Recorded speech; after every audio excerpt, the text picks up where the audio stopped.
Hello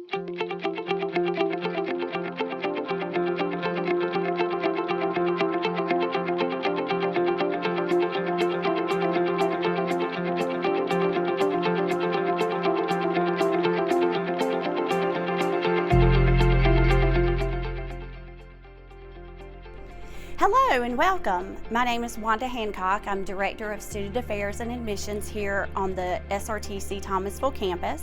SRTC Thomasville is located at 15689 US Highway 19 North, Thomasville. SRTC Thomasville offers several programs in the areas of arts and sciences, business and computers, health sciences, industrial technology, and professional services. Welcome to the Student Affairs Department. Here in Student Affairs, we start at the very beginning, which is admissions, helping students to get started on their path, choosing a career field to go into, helping them get the paperwork that they need to be accepted. We also offer testing services for students that need to do placement testing for admission. We continue on through helping students financially go to school by offering financial aid services and staff that students can talk with. We also offer resources in the areas of disability services, if a student needs those services. We also offer a program called the Linden Library. For students who qualify, they can receive a book for their classes versus having to pay for the book and then turn it back in at the end of the semester. Tutoring services. We have some wonderful tutors here on the SRTC Thomasville campus who provide in-person tutoring. We also offer an online service for our online students who also need tutoring. We offer several Lunch and Learn seminars every semester here on the SRTC Thomasville campus. Some of those topics include stress management, test taking skills, test anxiety, financial planning, financial budgeting, just some areas that staff, faculty, and students might be interested in and want to attend those sessions here. We offer some dynamic programs here at SRTC Thomasville campus. Some of those to include veterinary technology, associative science and nursing, and land forest wildlife technology. Come on, let's go take a look.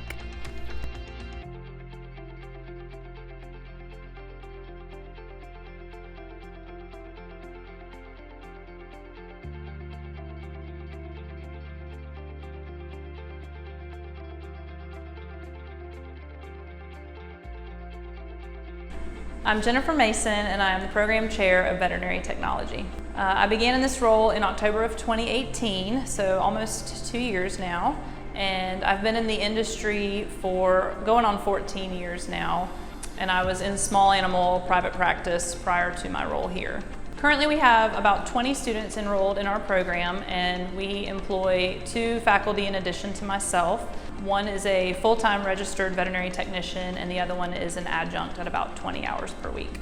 Fall is a busy time for us. We have a lot going on in our department because both classes, the freshman and the senior class, are on campus during this time. We are teaching surgery and anesthesia, laboratory and exotic medicine, anatomy and physiology, just to name a few of the courses. Currently, our students are assisting in a lot of surgeries. That includes spays, neuters, and any other things that may come up like mass removals or amputations. And our freshman students are currently dissecting their cadaver dogs and learning intimately about the anatomy of small animals. In order for our students to complete all of their essential skills that are regulated by our accrediting body, we have to take a lot of field trips off campus in order to perform those skills on a variety of different animals, including ruminants, equines, and pigs. So we travel to different farms that have all of those animals, including goats, cows, and horses, in order for us to be able to gain those skills. In our department, we feel very lucky because we have a variety of areas for the students to accomplish their learning.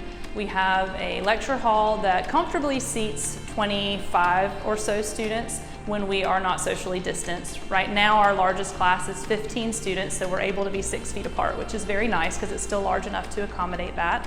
And we also, in addition to our lecture hall, have a treatment facility which replicates a functioning animal hospital with wet tables, dental equipment, digital x-ray. And we also have a laboratory with around 20 microscopes in addition to a video microscope for teaching purposes. That's where our dissection is taking place and any of our clinical lab work or microscopy goes on. And then we have an x-ray room and this room that I'm in now, which is our surgery suite.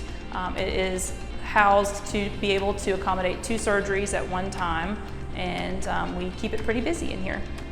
Our accrediting body, the AVMA-CBTEA, recommends or requires that our students complete 240 hours of clinical internship. Our program dictates that our students accomplish 540 hours. So we really feel like the entire semester that these students spend in clinical work is very beneficial to them because they get real-world hands-on experience that we cannot always replicate here in the school setting.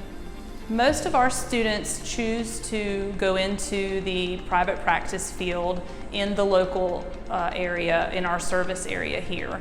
But there are a ton of opportunities for our students outside of our service area, which includes specialty practice and referral practices, government, industry. There are just so many opportunities for them. Currently, most of our students do go into private practice. We have had 2 who are employed by referral specialty hospitals, and we're quite proud of them. Last year, our department created an MOU with St. Matthew's University in Grand Cayman, where when our students graduate our program, they are eligible to start their veterinary degree down there at a reduced admission. So they really just have to satisfy an interview process and have successful completion of our program here, and they can go on immediately to obtain their DVM degree, which is an amazing opportunity for these students, and they can accomplish that degree in less time than a traditional DVM student. So as I mentioned before, I started here in October of 2018, and at that time the program did not have the best pass rate for the national board exams. We've been working really hard to increase that, especially because now our accrediting body has requirements as far as maintenance of accreditation. And just this past year, we graduated our seniors during COVID, and we have had all of them take their national board exams, and we have an 83% pass rate, which we are very proud of, and we expect that that will continue to increase as we continue to work on this program and make it as good as it can be. My name's Elizabeth Delk. I'm a senior in the veterinary technology program. I started the program in fall of last year, 2019, and I expect to graduate next spring in 2021. All 3 of our instructors are really top of the line. They really pour their heart and soul into this program, and not just the program, but into us as students, and they really have become a really good support system. The equipment that we have here at the Vet Tech program is really like top of the line. We do anything from radiographic x-rays to dental x-rays, which I'd never been able to do before. And so it's really, our equipment has allowed us to learn a lot. My #1 plan after graduation is taking a long beach trip. And then after that, hopefully apply or get a request from a mixed animal hospital. So that would be large and small animals.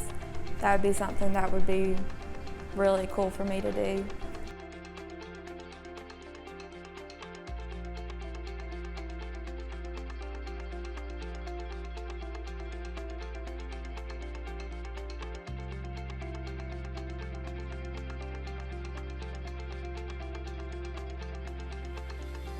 Hi again. Welcome to Southern Regional Technical College Thomasville Library, your one-stop shop for all your academic needs.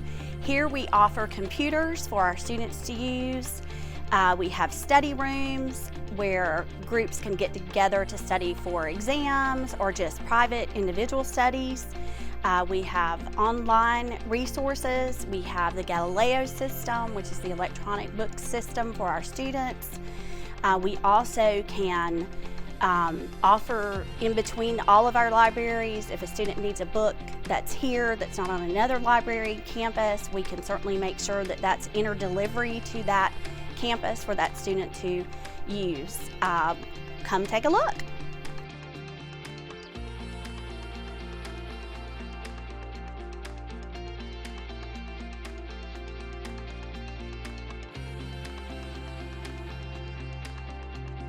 Hi, I'm Tammy Bryant, Program Chair for the ASN program here at Southern Regional Technical College. I started at Southern Regional Technical College in 1993 in the Practical Nursing program as an instructor there. Since that time, I've moved from the Practical Nursing program, established a gerontology program that our college had, and now I'm the Program Chair over the ASN program. I've been in the nursing career for about 33 years now. Our ASN program here, it has, for our Thomasville campus, we average around 160 students. Our students on the Thomasville location this semester, they're learning about a couple different things as we have multiple cohorts that start in the fall. So our first cohort is a fundamental cohort, so they're learning the basic skills here in our virtual lab that start off with basic vital signs, bed making, those kind of skills. And we go as far as to have a senior cohort this semester as well, who also do their clinicals in our virtual hospital and at the settings at our local hospitals, and their preceptorship in their senior programs as well. Through our virtual hospital here, they can do up to 30% of their clinical time here working on our mannequins. Nursing is a wide variety of partnerships with multiple clinical facility sites. Our main site here for our Thomasville campus, of course, is Archbald Memorial Hospital. We also utilize the health departments here, some of the doctor's offices here. We've also been very blessed just recently to have a connection with PCOM, which is the Philadelphia College of Osteopathic Medicine, and they allow our students to do some interdisciplinary work with them, and the fact that they can go up and run some simulations with them, attend post-conferences or debriefings with them. And so it allows the students to see not only the nursing perspective, but also into the physician perspective as well. The ASN program at Thomasville has a 10-bed virtual hospital. The hospital was designed to look a lot like Archbald Memorial Hospital's North Tower. The reason for that is our students in this program are trained on the equipment and the specialty items that are used at Archbald, because they employ most of our students from our Thomasville campus. So we want to make sure that we train them so that they're program ready and they're work ready when they leave us. In our virtual hospital, we have 6 what we call MediMen or iStan or simulators. Our simulators cost us about $80,000 per simulator. They have heart sounds, lung sounds, bowel sounds. They will talk with you.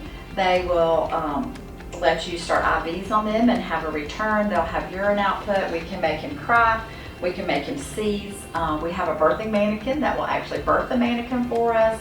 We have a pediatric mannequin that will go cyanosis on the students.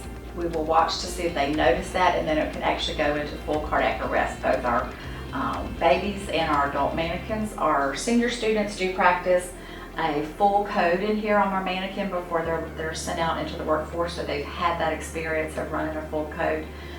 Besides our simulation mannequins, we have IV start arms so that they can learn how to start IVs not only by locating it virtually through a computer, but they actually put their hands on a IV arm and insert that. And then we have our basic skills models. Our basic skills models are what we use in our fundamental course so that they can insert their NG tubes, insert their catheters, and learn their basic skills. And then one of our best qualities of our lab is we have what's called learning space. Learning space allows us to video the students while they're in here doing their simulation. It also allows us to talk to them from the nurse's station. And then at the end of the day, we can play back their scenario with their group of students into the large classroom, and we can do a full debriefing. And we can compare what one class did to the other class. And it's a very outstanding learning experience for the students, so they can see what each group did, what one group might have done great and the other group needed to work on. So we're glad that we can offer that opportunity.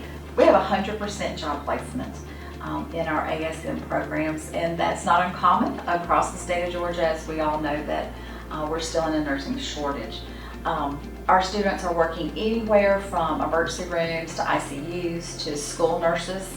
A lot of them will do some travel nursing after they get their first year of experience on a med-surg floor. We highly recommend that. But we see that their success stories takes them everywhere. And the most dynamic success story I have is that we have graduates of our LPN program, of our ASN program, that continue their education for their master's, and they come back and teach with us.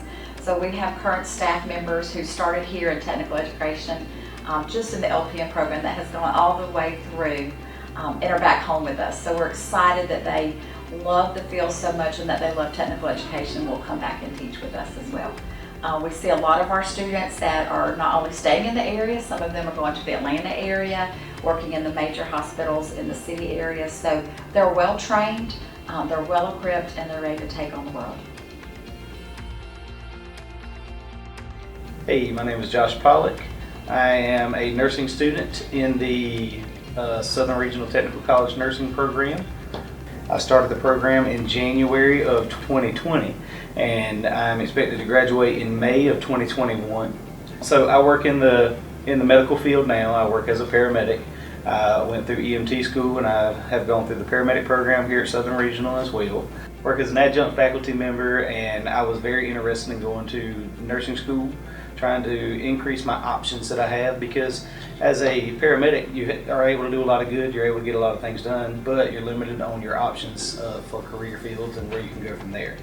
And so I came by and talked to some of the instructors here and was very impressed with the program, and so I decided to come right here, right at home, to Southern Regional Technical College to go through the program here for nursing. First off, we have a very good working relationship with the instructors here at the Technical College.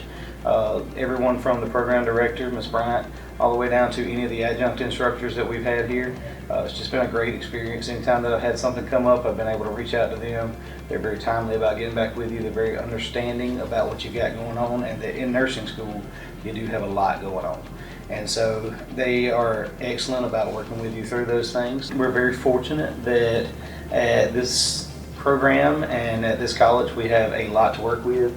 Up-to-date virtual classroom. We've got an experience that really takes you out of the school and into the hospital setting and really gets you prepared for what you're going to see when you get out there.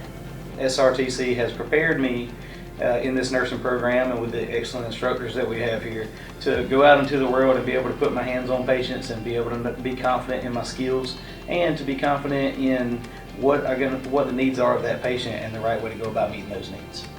So since the coronavirus has come into play, there's been a drastic amount of changes in the healthcare field, going from walking up to everybody that you meet, having just the basic PPE on, to learning the things that we would use every now and then. We're using them every day. We're adapting to the policies. The policies are changing daily in the healthcare field and what the recommendations are from the CDC.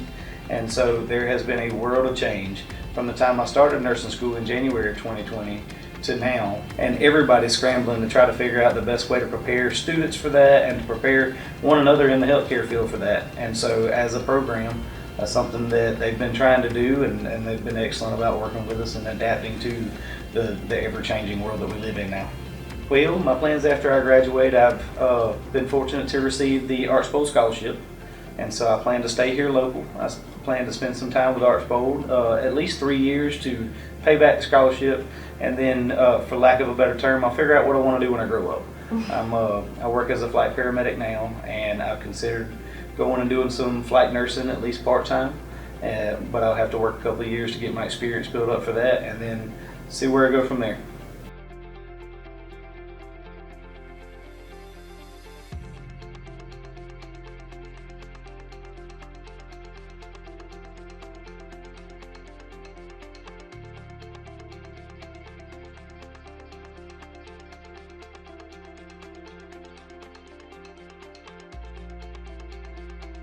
I'm Dr. Jeremy Green, instructor for Land Force Wildlife Management classes at the Thomasville campus. I've been employed with SRTC since May of 2019. The Land Force Wildlife program is a unique blend in the state of Georgia of wildlife and forestry curricula, so wildlife and forestry classes that are combined together to prepare students for careers, entry-level careers in land management in the Red Hills region and in the southeast United States. Well, approximately this semester we have 20 students enrolled at the Thomasville campus. We just graduated 7 at the end of summer 2019. So each semester we have 4 different classes that we teach. per semester, so it breaks into 3 semesters. This semester, the students are going through basic certifications they need for their careers, like hunter education, hunter safety certification, going through boating safety certifications, basic CPR and first aid. They're also learning how to age and sex important wildlife species in our area, like white-tailed deer, northern bobwhite quail, and wild turkey. They're learning how to take population parameter data and estimate population density of those wildlife species. They're learning how to safely operate and maintain equipment that's very important for land management, such as basic tractor skills, hooking up and using a rotary mower, a disc harrow for land management purposes, how to apply that, an emphasis on safety, proper use of personal protective equipment while they're doing that. Chainsaw operation as well. And lastly, one of the big things we're doing this semester is learning how to diagnose important and significant tree diseases in our region, such as fusiform rust and pine bark beetle infestations that occur, and how to properly treat and control for those. Well, our traditional classroom is what's surrounding me right here, where we have desks with laptops, and we also have important specimens that we use in class on a daily basis. Outside this room, we have a very large garage bay that houses all of our heavy equipment and larger equipment, like our tractors and chainsaws and our implements that we use for land management. And then the most important classroom we have is about 30 acres outside of this building that we're continuously managing on a year-round basis. It's our working outdoor classroom that the students are involved in week to week to week. They spend hundreds of hours doing whether it's prescribed burning, or whether we're planning a food plot, whether we're looking for tree diseases, whether we're taking population density, looking at population surveys for wildlife on our campus, felling trees, learning how to safely limb and buck a fallen tree, and how to remove hazards. All those things are done on campus. Okay, so field trip wise, we go on a regular number of field trips to supplement their outdoor hands-on experience they get on campus, and we take students to select plantations in the area, which also serve as employers and partners for internships as well, and that's where a lot of our graduates end up going, and we go and tour what landowners and land managers in the region are doing. We also travel to publicly available wildlife management areas and work with professionals in the field, like the Georgia Department of Natural Resources Wildlife Resources Division. We're going to be working with Dallas Ingram, who's the state quail biologist, in just a few weeks, learning how to do cubby call counts for bobwhite quail, and also how to do trapping and banding and releasing of birds out in the wild.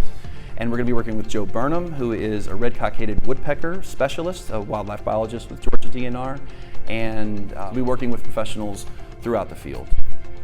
Day one on the job, core competencies that are most important is equipment operation. Safe operation of equipment, proper use of a tractor, a rotary mower, a disc harrow, things like that, how to use those for land management purposes. The second most important core competency we have is the ability to use a drip torch and properly conduct a prescribed burn. Fire ecology is a big part of our program. The force in the southeast, and specifically in the Red Hills, rely on the regular introduction of prescribed fire under controlled conditions, planned for conditions. So our students are taught how to conduct a prescribed burn and follow a pre-written burn plan. And students also should be able to go and create a very simple and basic property map using handheld GPS devices from a satellite image to map out property boundaries, land cover, natural resource use, and land management. The majority of our students who graduate from the program have been and continue to be employed by privately owned quail hunting plantations in the area. There are now over 135 privately owned quail plantations in the Red Hills region surrounding Thomasville and the Tallahassee area. That encompasses more than 400,000 acres, so there is a continuous demand for folks who are trained, who have an educational background, and can do the applied skills that are necessary to conduct land management on a day-to-day, year-round basis. I absolutely love my job here. I come to work every single day. I get my students gathered up. We go over the background information that we need to go over, and we are either doing something in the classroom, hands-on, or we are outdoors. We are outside as much as possible. We're in the shop as much as possible. We are hands-on engaged as much as possible. And some of the feedback I've heard from students that I love is that time goes by very quickly. It doesn't seem like work to them, even though they're learning quite a bit as we go through day to day to day. Every day is something different. So it's a wonderful place to work, it's a wonderful place to be, and this is a fantastic region that has a lot of history and a lot of need for well-trained conservation folks and young professionals that are going into this field. So I'm happy to be a part of that.